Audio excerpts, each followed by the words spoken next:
The bad robot and the yes. emblem, insignia at the start of any movie, always really a great sign of quality. But what I wanted to know was, how did your initial pitch go down with Mr. Spielberg? And, you know, what does his approval mean to you? So first of all, thank you.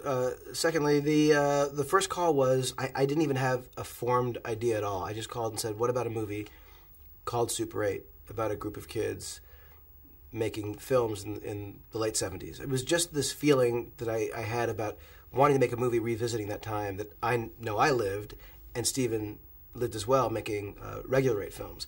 And he immediately got excited about it. He said he always wanted to do a movie that sort of showed that time in his life, making student films. And so that was just the beginning of the story. We had no idea where it would go, what genre would the film would be, and so it was the very beginning of it. But getting his, getting him to agree to produce this movie with me was, of course, it was all theoretical. Who knew if it was ever going to happen? But it was incredibly exciting because he's really been a hero of mine since forever. It seems to me that Super 8 sits in the classic North American tradition of youngsters, stories about youngsters who are going through a crucial moment in their lives. I'm thinking of Tom Sawyer, Huck Finn, Little Women and so on. And I just wondered, was it stories such as these that fired your imagination as a youngster and sort of fed your appetite for narrative and for adventure?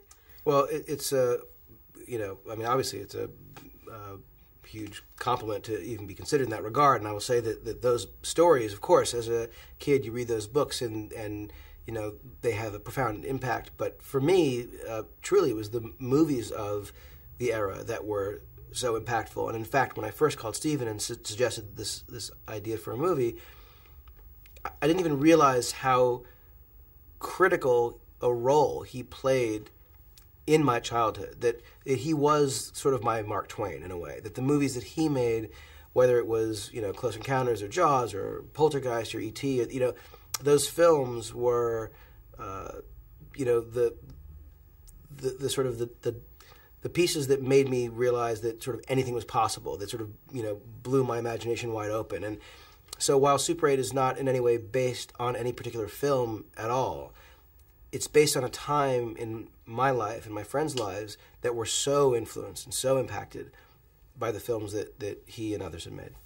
And I just wondered, how did your own first experimentations compare with what we see with our young heroes on screen? It was a very similar thing. I mean, the movies that I made, they were often, ridiculous sort of, chase scenes and fight scenes and crazy, horrible, violent things that I think as a young, as a kid, sort of on the verge of young adulthood, everyone's sort of trying to figure out what is going on, what the world is, and how to find any sort of, sense of control or expression or power. And I think that for me, these movies really let me play with sort of ideas and things I was either scared of or curious about. And so a lot of the stuff that I would do was not really narrative storytelling whatsoever at the beginning. It was all just excuses for sequences or scenes that I thought could be cool. And later I started doing more sort of narrative, long-form storytelling. But the zombie film that these kids are making in this movie